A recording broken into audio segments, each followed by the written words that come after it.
1.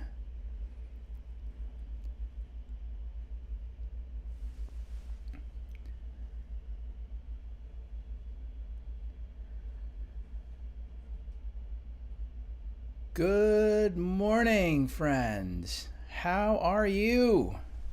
Welcome and happy Mother's Day. Let me make sure that we've got sound happening here. You'll be about 15 seconds behind me. That's how it works. And I'll go ahead and say a proper howdy here. Good morning. Welcome to both sides of the Atlantic. Hopefully you can see and hear okay. Most of you know I am Andrew McKnight, and I am very glad that you're here with me on this frigid Virginia May morning. Welcome to you. Happy Mother's Day to those of you who are mothers, and to those of you who have served in that role for someone beloved. This is a really special weekend. If you are watching and you'd like to join in the chat that's going on over here, please do. I think you have to log into either your Google or YouTube account to do that, but I'll be trying to answer at least a couple of questions if you have them by the time we're done. These are short. I do these little webinars every couple of weeks, and it's just sort of fun. It's things that fell out of writing the book, Treasures in My Chest, and I'm sort of happy to have the opportunity to share some of what I learned and do it in a sort of different kind of way. And Corona World has made all of this happen anyway. So here we are sitting and chatting on this Mother's Day weekend. While you're at it, if you're here, if you feel like subscribing to my YouTube channel, I appreciate that. Someday I'll actually have 1,000 subscribers, which means that I might make a few extra cents in royalties off of my music that's on YouTube. So if you feel like doing that and telling 10 of your friends to do it, thank you for that too. Yesterday was Victory in Europe Day. 75 years ago, the World War II veterans who came home and became the cogs in the engines of American progress, despite the silent heartaches and traumas that they endured.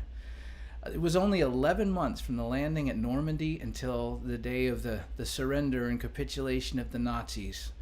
Quite a remarkable time in our history. Something certainly worth taking a few moments to think about.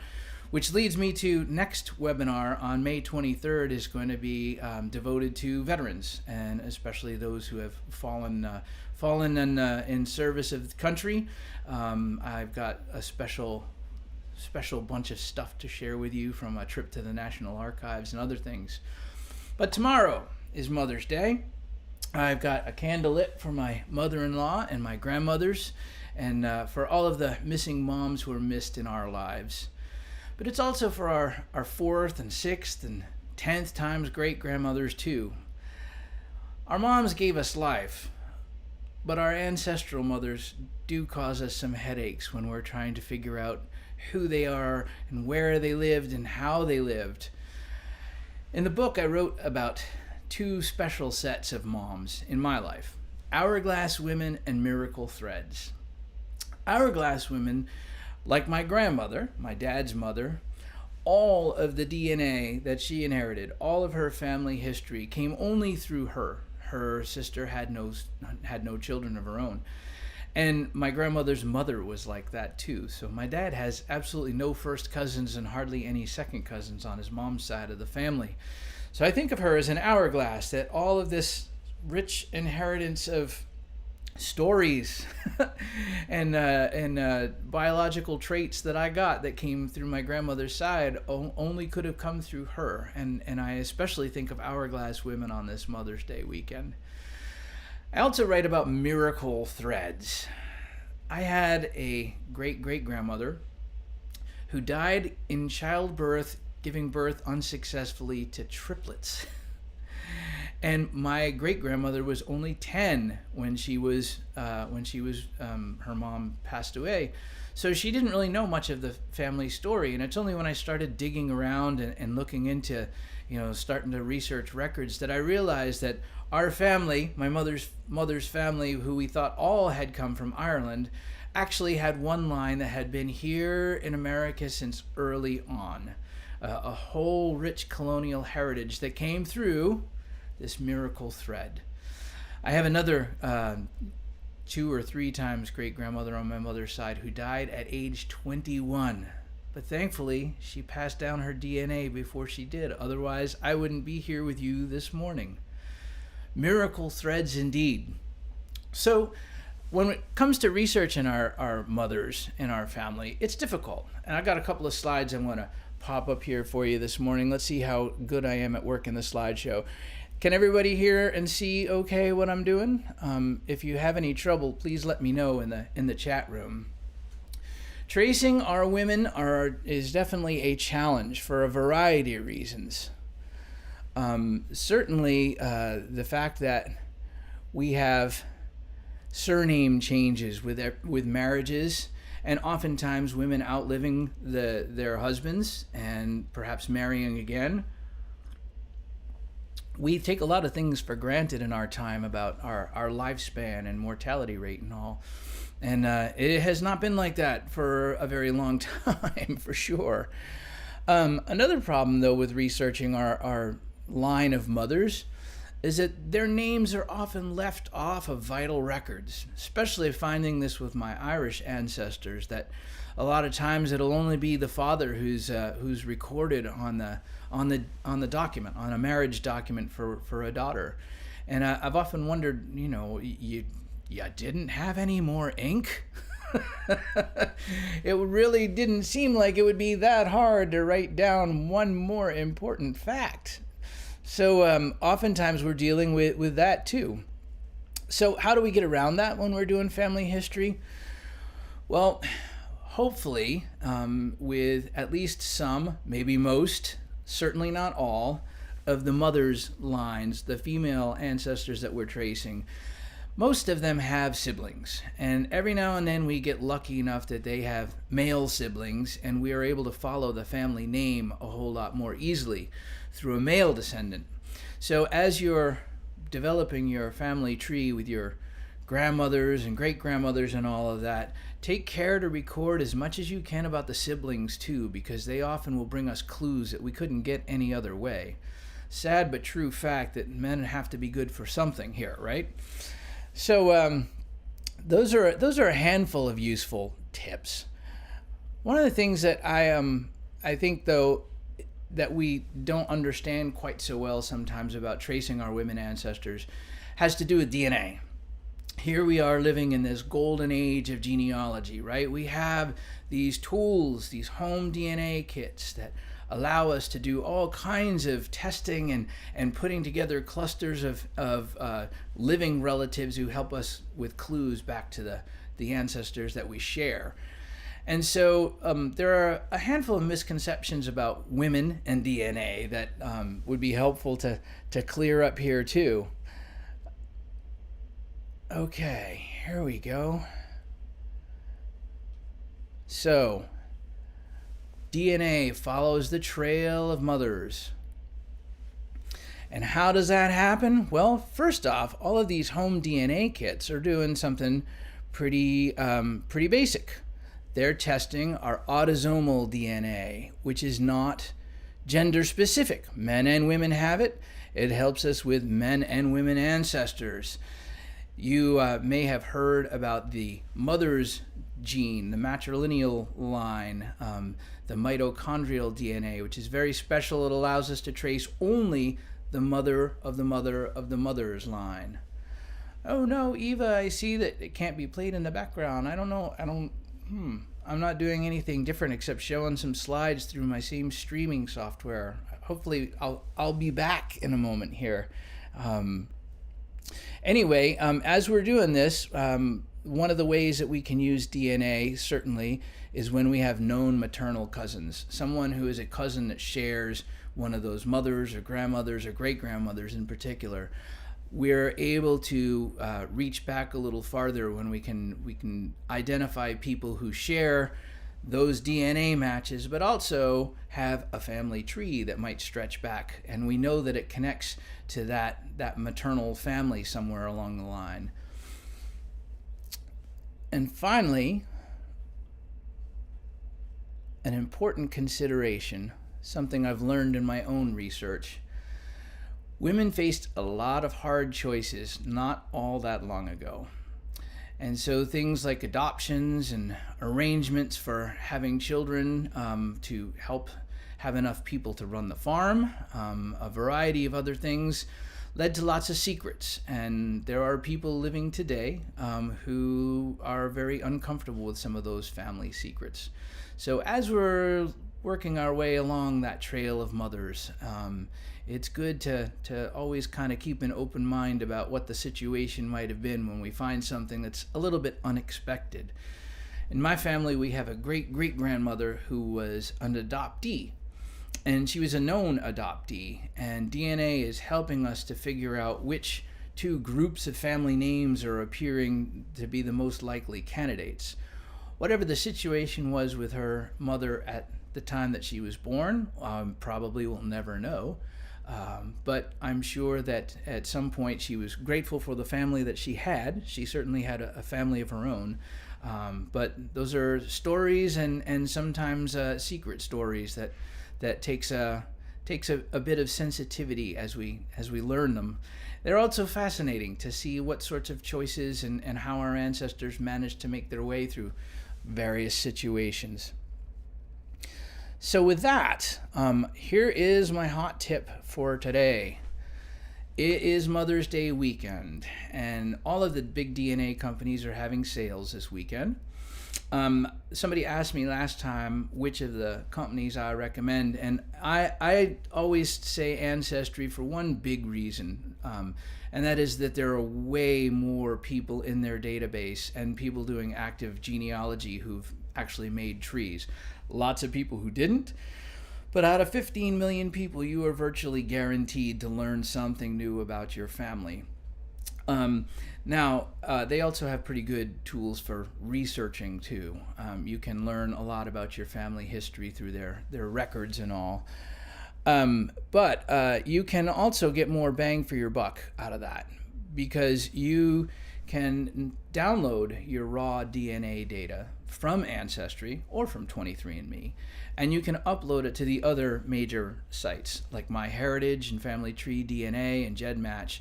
And what you're doing is you're casting your net that much wider, and one of those sites might have the relative that really has the missing link that you were looking for.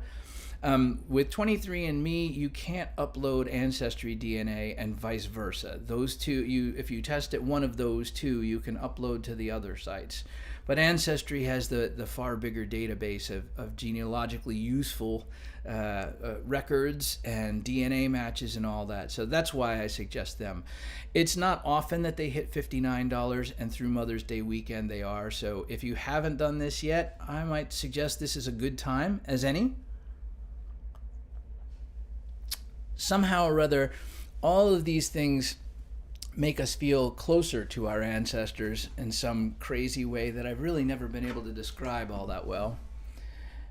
And when I think about it, I like to think that, just by taking the time to acknowledge them and their existence and their contribution to the fact that we're here, I often think, well, I would like to be remembered like that someday too. And all of the things that we learn about the women in our family not only maybe makes us appreciate them more, but maybe it gives us a little bit more understanding about ourselves too. Not that changes our story, but adds to it. We are more complicated than we will ever truly know. And it's kind of cool to realize that all of these things add up to this miracle that is you. So, because I'm a songwriter, I actually do have the dobro here on my lap. You can't see it very well, but you'll hear it. I often wonder what it would have been like to live in the times of various different ancestors. And I have to say, the more mysterious, the better. So I'm going to tilt my screen down just a little bit here. This is one from Treasures in My Chest. It was inspired by imagining the lives of ancestors who lived long before I could really imagine much of anything about them. While I'm playing, you are welcome if you've got a question or a comment you'd like to share. It's great to see so many of you here this week.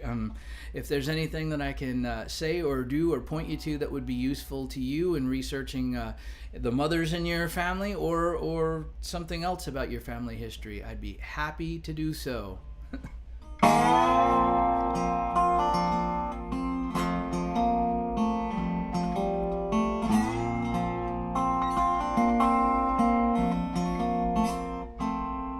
2,000 years ago today, a farmer walked his field, wondered what the land would yield before the winter snow. 2,000 years ago today, two young lovers kissed, laughed and made a wish beneath the shooting star glow. Somewhere in a far and distant future, millennia beyond imagining, as time ticks away, what will remain of how we lived and loved today?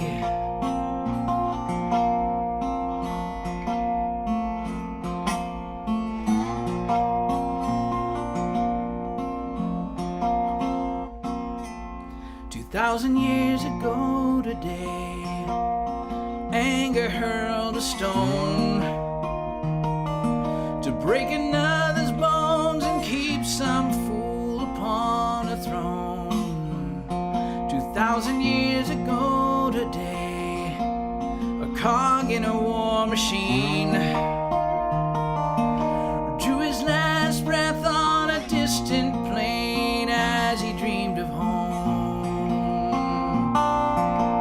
Someday in a far and distant future, millennia beyond imagining,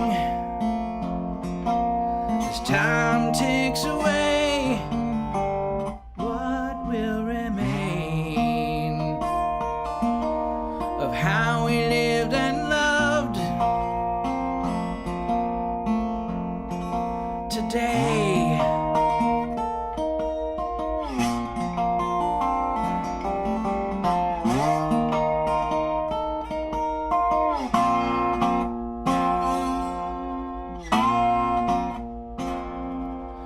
2,000 years ago today, a mama hushed her little ones,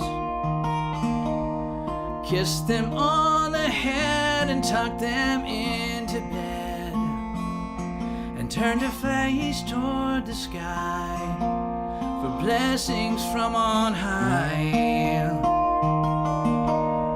Prayed to guide them safe on the unknown path ahead. Someday in a far and distant future, millennia beyond imagining, as time ticks away, what will remain of how we lived and loved today, of how we live and love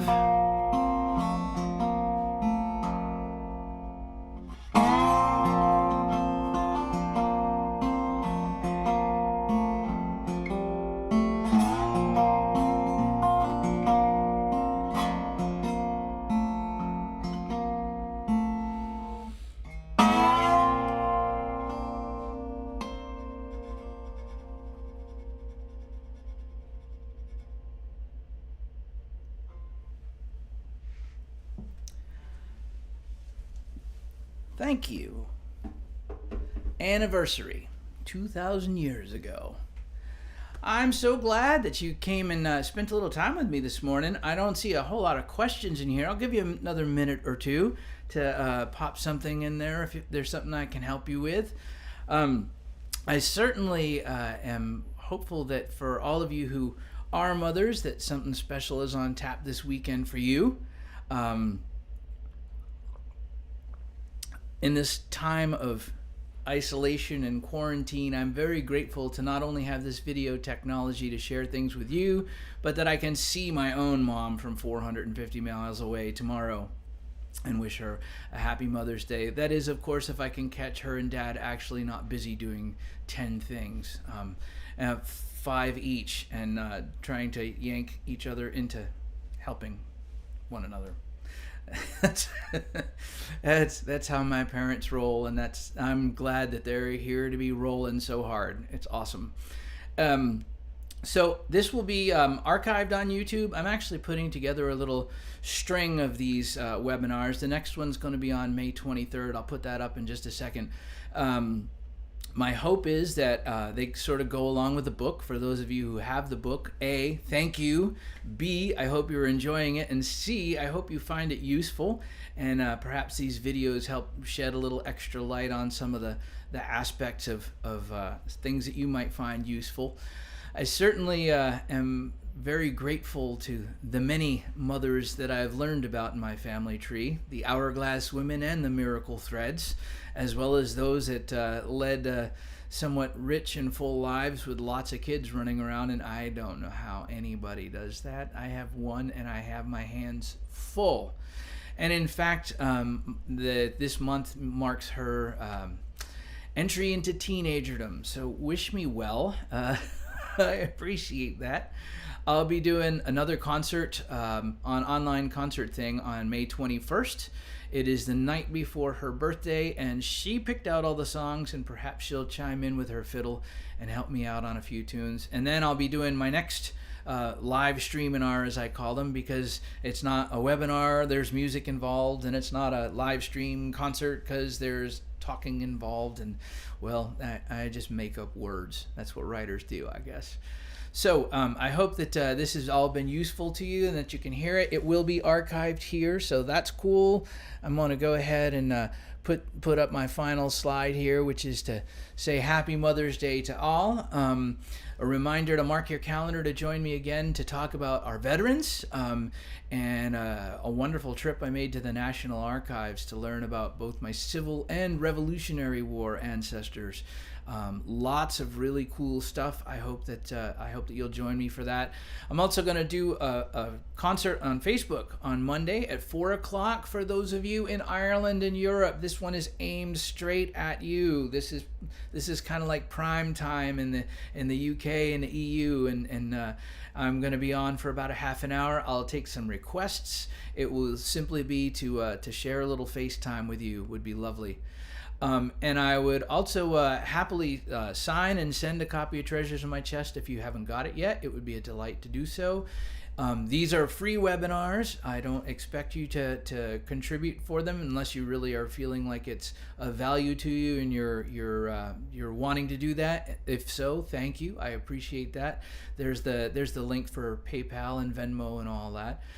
But most of all, I really appreciate having a chance to sit and visit with you for a little while. Seeing the names float across the chat room always makes me happy because it makes me think of you and spending a little time with you and until we can do so in person again.